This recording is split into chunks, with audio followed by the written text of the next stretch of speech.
Muy buenas tardes a todos. El día de hoy le vamos a hablar sobre el fortalecimiento del sistema de estadística y capitales. Mi nombre es Jonathan Carrillo, médico hospitalario de la Clínica Foscal. Vamos a tocar el módulo de nacimiento, defunciones, manejo de cadáveres con causa de muerte probable o confirmada por COVID-19. Esa presentación fue dada previamente por la doctora Eloísa Araujo. Es muy importante el conocimiento de este tema, ya que para hablar de la generalidad de este proceso, vamos a tener que contar con el apoyo de entidades como el Ministerio de Salud, la Registraduría, el DANE, Instituto de Medicina Legal, entre otras instituciones. ¿Para qué? Para garantizar un buen ejercimiento a la hora de saber cómo realizar un manejo de cadáveres adecuado y qué conducta realizar. Además, ya sea conocer cómo es el tipo de autopsia, si es una autopsia médico-científica, una autopsia médico-legal, y analizar si ese paciente realmente requiere una autopsia o no, entre otras cosas, que es lo que vamos a tocar en esta charla. Es muy importante conocer todo eso porque hoy en día muchos médicos van cometiendo errores muy comunes. ¿Por qué? Por falta de información y conocimiento sobre cuáles son los lineamientos normativos que se tienen que realizar al manejo de cadáveres. Y ese prácticamente es el objetivo principal de esta charla, dar a conocer los lineamientos y la normativa que se debe realizar, ya que prácticamente ni en las universidades ni en algunas instituciones de salud se hacen charlas de cómo hacer un adecuado diligenciamiento de los certificados de defunción y no nos hacen conocer la real importancia que tiene el llenar un certificado de defunción y las implicaciones legales que esto conlleva al cometer errores por el dicho desconocimiento de la información. Dentro del marco normativo, el Ministerio de Salud tiene como objetivo este año: 1. Mejorar en la calidad del dato al llenar el proceso de causas de muerte de los certificados de defunción, ya que el médico tratante o el médico que se encuentre en la situación de manejo de un cadáver es el que tiene que definir cuál es la causa y cuál es la cadena de acontecimientos que llevaron a la muerte del paciente. Otro objetivo es que los médicos indaguemos más sobre la historia clínica para buscar la adecuada secuencia lógica de muerte y la causa básica de muerte. Como observamos en la diapositiva, encontramos la circular 019 del 2007, en la cual dice que lo del certificado de función corresponde al último médico profesional que haya prestado la atención en salud del fallecido expedir el certificado de función. En el evento de no encontrarse, se debe acudir al médico que haya prestado los servicios de salud con anterioridad. Esto a la hora de la verdad es muy complicado. ¿Por qué razón? Ya que cuando un médico está en un servicio de urgencias, en un servicio de hospitalización y prácticamente el paciente muere al siguiente día o muere en otro momento donde el médico no está de turno, ya el médico que se encuentre de disponibilidad 24 horas en la EPS, o si ya es en el domicilio en la IPS que tiene convenio con la EPS, tiene que ser el encargado de llenar el certificado de función.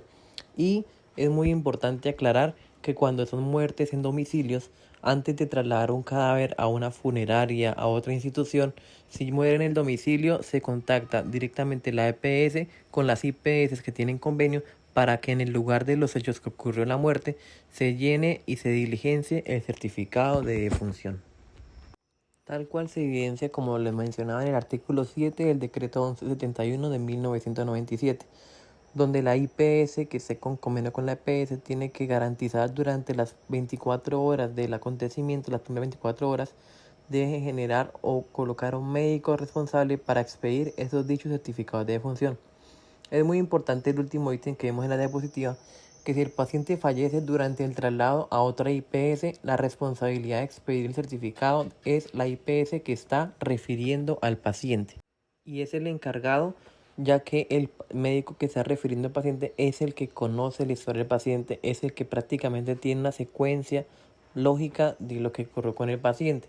Entonces el médico que está refiriendo al paciente, ya sea de otro departamento, de otra IPS, es el encargado de expedir el certificado de defunción. La normativa no dice que el médico, para hacer un certificado de función, tenga que conocer al paciente, saber la historia clínica del paciente, sino que si tenemos un médico que está frente a un paciente, lo primero que tiene que saber es si tiene signos vitales o no tiene signos vitales, determinar la muerte. Y el segundo paso, que es muy importante para poder saber si se llena certificado de defunción o no, es saber si la muerte es de origen natural o por causa externa, ya que estos dos tipos tienen conductas totalmente diferentes. Como vemos en la diapositiva, los certificados de nacimiento y de defunción son registros médicos que los profesionales deben diligenciar de acuerdo con lo establecido en la Ley 9 del 1979 del Código Sanitario. Es muy importante que a toda muerte por causa externa se le debe realizar una necropsia médico-legal y esta deberá ser hecha por el médico legista para los municipios donde exista medicina legal. En estos casos nosotros no llenamos los certificados de defunción, sino es el médico de medicina legal. Ojo, es muy importante que no es la policía se dice si la muerte es por causa externa, siendo que es deber del médico indagar eso. Uno se puede apoyar con la policía, sí. ¿Para qué? Para hacer acompañamiento, yendo al barrio donde estaba el paciente, hacer indagación, interrogatorio, buscando si el paciente o el cadáver tiene antecedentes, si literalmente tenía enemigos o cualquier información que nos puedan corroborar y nos puedan ayudar a poder llegar a una causa de muerte. Pero como decía anteriormente, es el médico quien va a determinar la causa de muerte, si es de origen natural o por causa externa. Es muy importante en los pacientes y todo eso cuando tenemos un cadáver que no conocemos. Indagar a la familia si tiene antecedentes de depresión, antecedentes psiquiátricos o si el paciente en algún momento tenía alguna presión social que lo llevó a cometer suicidio o fue una muerte por causa externa. Y todo esto tiene que estar consignado en una historia clínica al momento de uno llenar el certificado de función para que tener un soporte legal para poder certificar la muerte. Para poder llegar a las causas de muerte encontramos 4 metodologías para poder hacerlo. La primera es por historia clínica, que es muy valioso, que nos va a aportar casi la mayoría de la información. Si no tenemos historia clínica del paciente, se va a hacer interrogatorio a familiares y amigos que conocían al paciente. O si no encontramos ningún familiar, por hallazgos de laboratorio.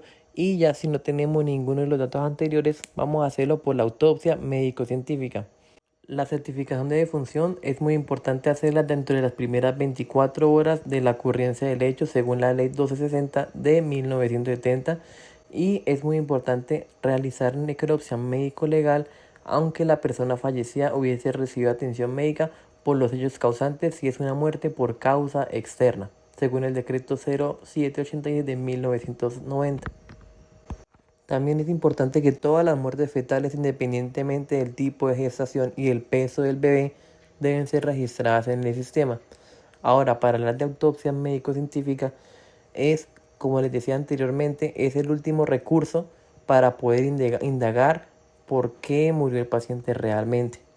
Es muy importante aclarar que para solicitar una autopsia médico-científica tiene que haber consentimiento de la familia o de algún responsable del fallecido. Se debe realizar la necropsia clínica para establecer las causas de muerte, así como la existencia de patologías asociadas y otras particularidades del individuo y de su medio ambiente, cuando se trata de muertes naturales donde ésta se requiera. El único caso donde no se requiere consentimiento de la familia para una autopsia médico-científica es si el paciente fallece por un posible evento de salud pública, ya que según el decreto 0786 es muy importante notificar estos casos ante el Ministerio de Salud, ya que si un paciente fallece por un probable dengue o una probable tuberculosis que no se ha confirmado con la historia clínica, tiene que sí o sí hacerse una autopsia médico-científica. Ya en el caso si el paciente está diagnosticado según la historia clínica con tuberculosis, dengue o cualquier otro de los eventos de salud pública, si tiene un diagnóstico claro en la historia clínica y está descrito, no hay necesidad de realizarle una autopsia médico-científica porque ya sabemos cuál fue la causa de muerte.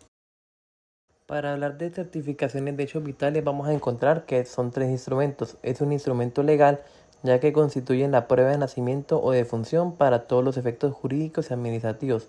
También es un instrumento de salud pública ya que las estadísticas vitales son una fuente para formulación de políticas, planes y programas de salud pública y el seguimiento requerido. Y insumo demográfico que permite profundizar en el análisis de los 2 principales componentes de la dinámica poblacional. Acá observamos en la diapositiva cuál es el aplicativo que todos conocemos para uno ingresar a ciertos certificados de nacimiento y de defunción. Como punto de información encontramos que no solamente en la plataforma de ROAF está nuestro rol como médico, sino también va a estar el rol como médico legista, funcionario de estadística capitales y auditor médico, entre otros roles, los cuales, como vemos aquí en la diapositiva, tienen diferentes funciones. Continuando con la charla, vamos a hablar ahora de la certificación médica de la causa de defunción. Vamos a hablar que esto hace referencia a la desaparición permanente de todo signo de vida, cualquiera que sea el tiempo transcurrido desde el nacimiento con vida, es decir, la situación postnatal de las funciones vitales sin posibilidad de resucitar. Esta definición va a excluir a todas las defunciones fetales. Vamos a hablar de la definición de causas de muerte. Según la OMS, son todas aquellas enfermedades, estados o lesiones que se produjeron la muerte o contribuyeron a ella, y las circunstancias del accidente o de la situación de violencia que produjo dichas lesiones. Esto no incluye síntomas ni modos de morir, tales como paro cardíaco, insuficiencia respiratoria, cuando son el resultado final de un proceso de enfermedad. Aquí observamos un claro ejemplo de cómo vamos a llenar un certificado de defunción. En el punto 43 vemos, como le mencionaba anteriormente, que para poder llegar a una causa de muerte, las 4 maneras por las cuales podemos llegar, que es la historia clínica, reportes de laboratorio, interrogatorio a familiares o testigos y por último una autopsia médico-científica. Vamos a encontrar que el certificado de defunción va a constar de 2 partes. Uno, encontramos que toca diligenciar las causas antecedentes, donde encontramos de abajo hacia arriba, desde el punto D, la causa básica de muerte y hasta llegar al punto A, que es la causa directa.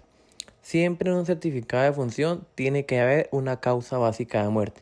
Si la causa básica de muerte es una enfermedad crónica, se tiene que diligenciar en otros estados patológicos. Vamos a colocar un ejemplo, que el paciente tenga hipertensión arterial, diabetes mellitus, lupus, VIH, que van en otros estados patológicos, ya que es un antecedente que va a estar relacionado con la causa básica de muerte.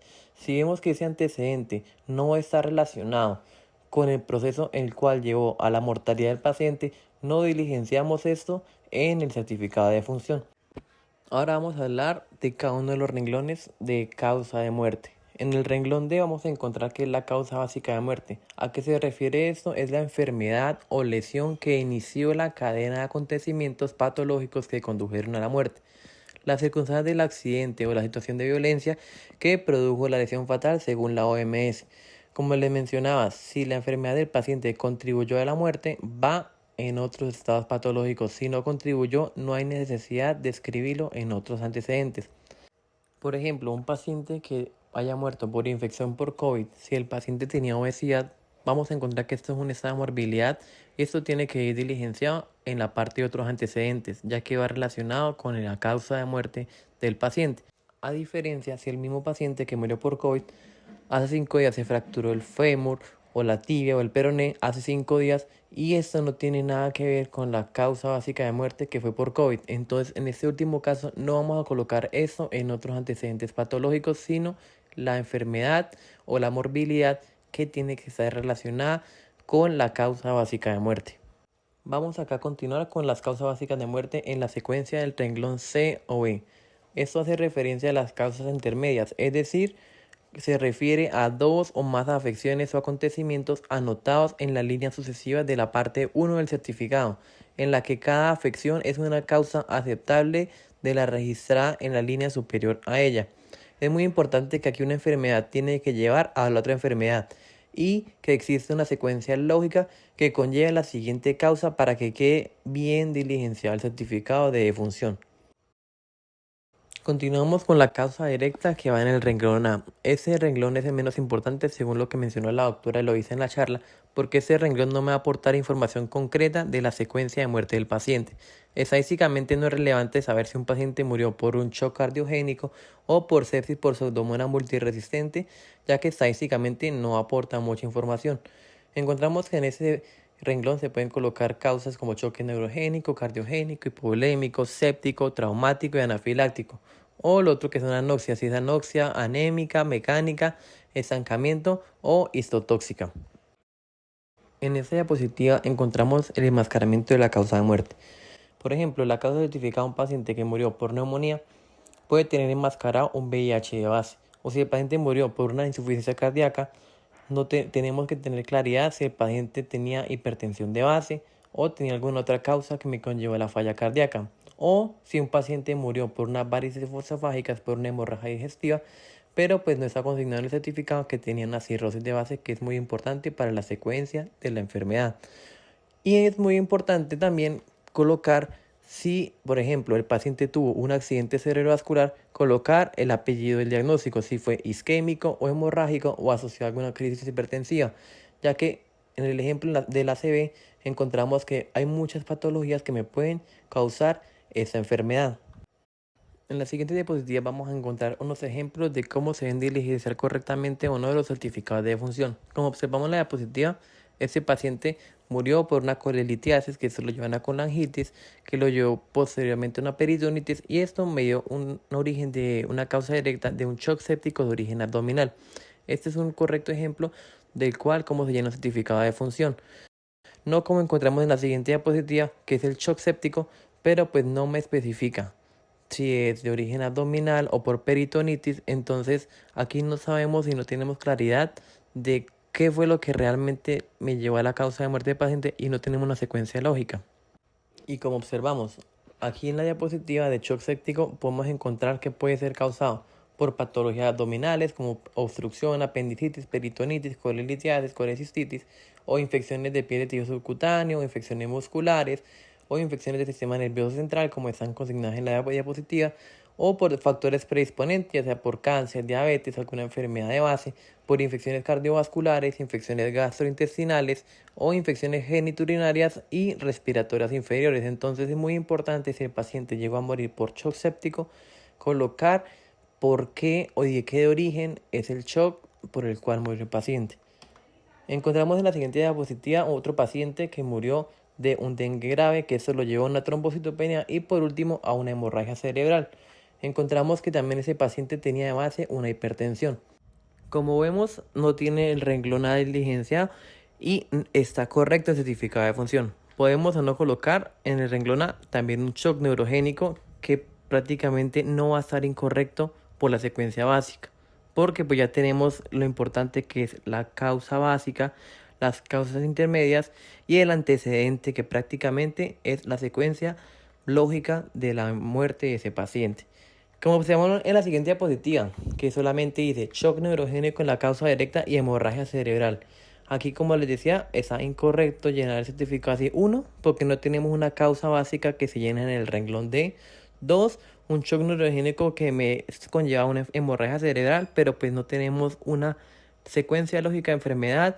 Y como observamos, la hemorragia cerebral puede ser causada por muchas otras causas. Puede ser causada por dengue, malaria cerebral, hemofilia, anemia plástica, púrpura trombocitopénica, hipertensión, disartrias sanguíneas, accidente de tránsito, lesión no infligida, arteriosclerosis, aneurisma cerebral roto, herida de arma de fuego, una ACV, entre otras causas. En esta diapositiva observamos la muerte por causa externa. Acuérdense que muerte por causa externa tiene que ir a medicina legal para que ellos determinen cuál fue la causa básica de muerte. Si tenemos una muerte violenta, hay que colocar primero el lugar de ocurrencia, las circunstancias, la intención, si fue con vehículos o no hubieron vehículos, exposición a agentes físicos, químicos, biológicos, entre otros. Hay un caso muy importante, que si tenemos una muerte en una institución donde la familia dice que va a demandar al médico diciendo que el médico mató al paciente por X o Y circunstancia, antes de diligenciar el certificado de defunción podemos llegar a judicializar el caso, es decir, donde se llama a la policía para que haga acompañamiento y donde se determine que medicina legal haga una autopsia médico legal para poder determinar la causa de muerte. Entre las causas por modalidad externa encontramos que puede ser dada por accidentes de tránsito, otros accidentes, caídas, envenenamientos, heridas por arma de fuego, corta, larga, mordeduras, picaduras, ahogamiento y sumersión, exposición a corriente eléctrica, radiación, temperatura, exposición a fuerzas de la naturaleza como huracanes, terremotos, lesiones autoinfligidas, eventos de intención no determinada, intervención legal y complicaciones de la atención médica y quirúrgica. Hay que aclarar algo, y es que las abreviaturas o siglas nunca jamás se deben usar en los diagnósticos de una causa de muerte, como la IRA, EDA, bueno, como las que observamos aquí en la diapositiva, porque no se sabe si la IRA es una insuficiencia respiratoria aguda o una insuficiencia renal, entre otras.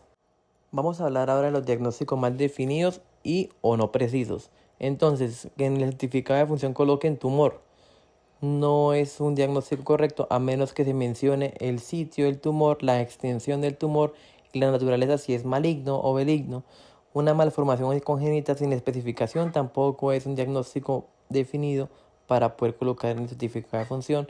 Una hepatitis sin clasificar, que si es tipo A, tipo B, tipo C. Accidentes de tránsito sin especificación, es decir, si fue en moto, carro, como decir, el paciente era ocupante, conductor, y la caída de dónde fue, cómo fue. Es muy importante que el médico en lo posible certificar siempre el tipo, localización y demás información que determine y permita clasificar mejor la causa de muerte.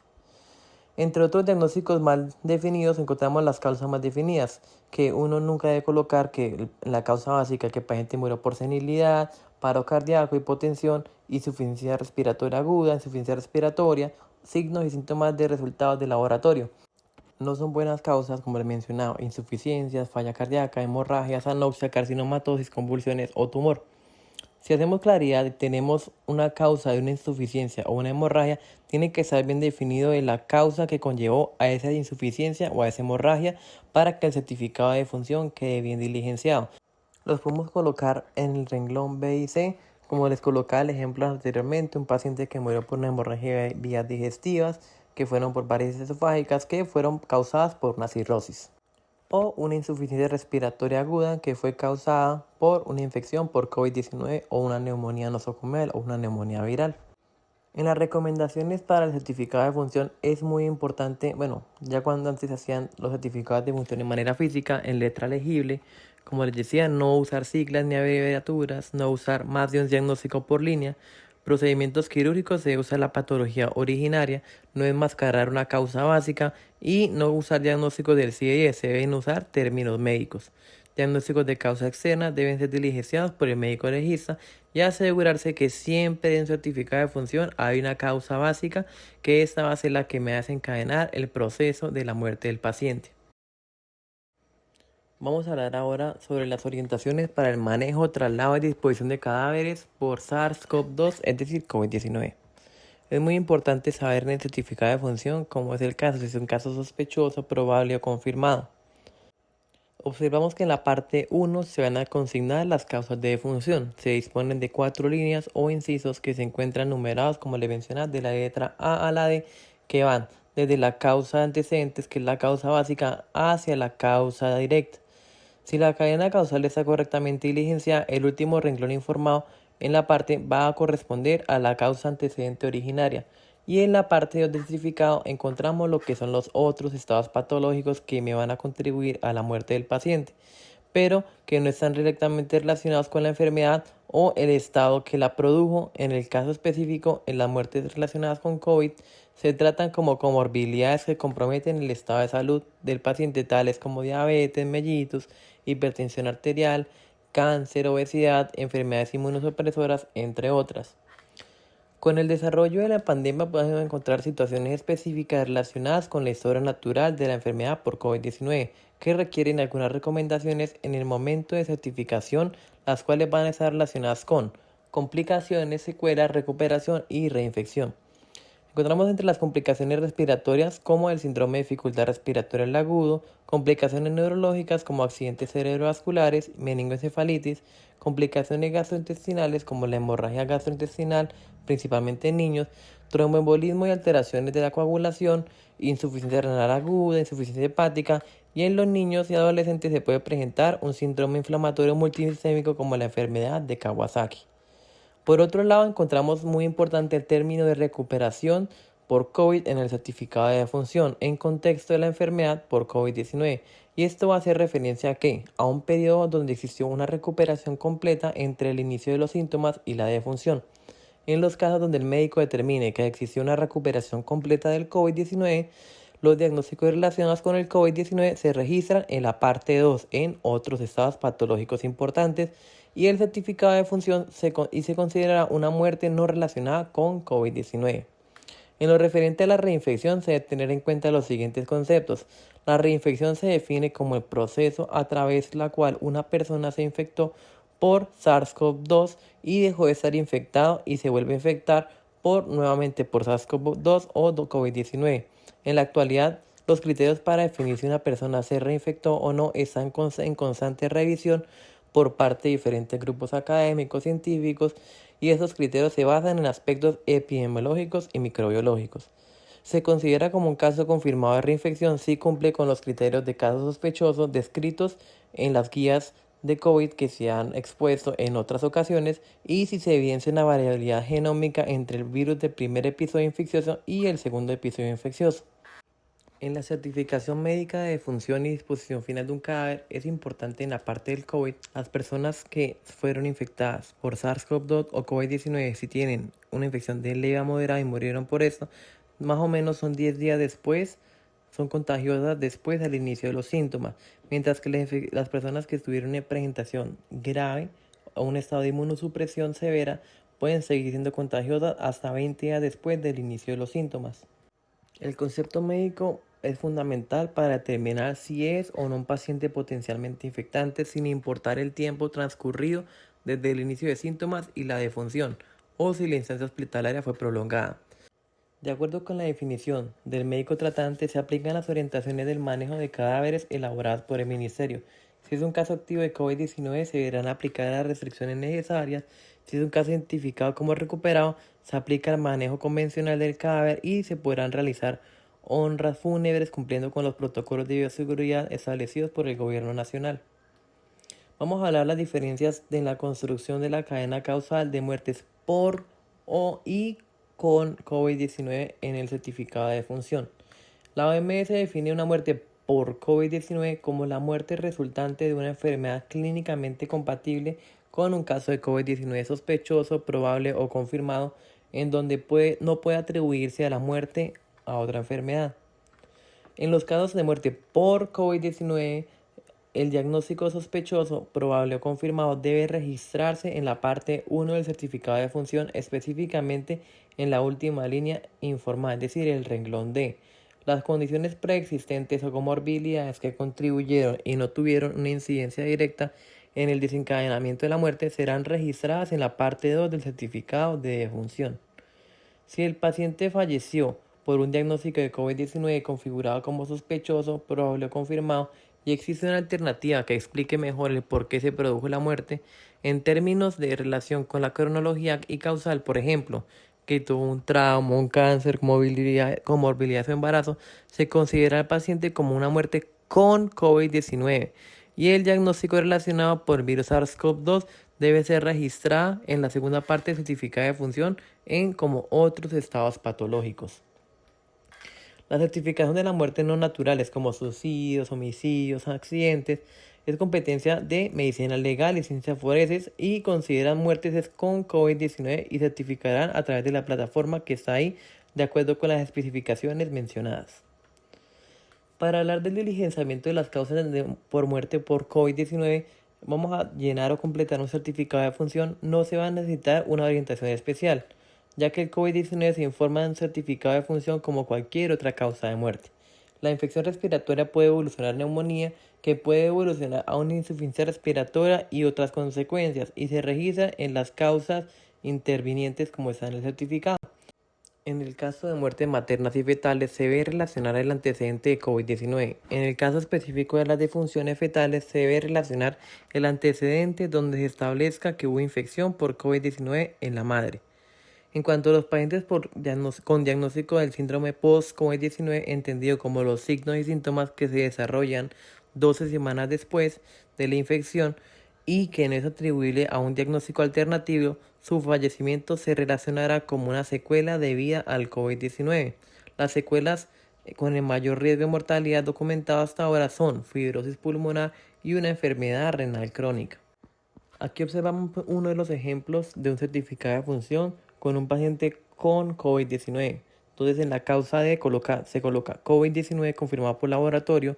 Esto conlleva a una neumonía viral, esto es una sepsis de origen pulmonar y por último me lleva a un shock séptico. Ese paciente, como tenía antecedente de hipertensión arterial, se coloca en otros estados patológicos importantes que es una comorbilidad asociada al COVID-19.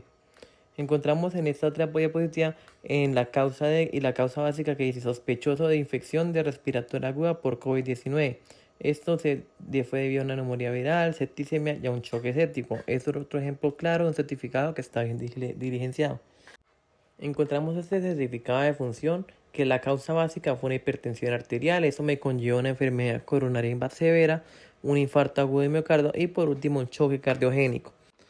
Al comparar este certificado de función con los anteriores certificados de función, observamos que los dos anteriores, los pacientes murieron por COVID-19, es decir, el COVID-19 era la causa básica de muerte que me conllevó a la secuencia de muerte que vimos anteriormente.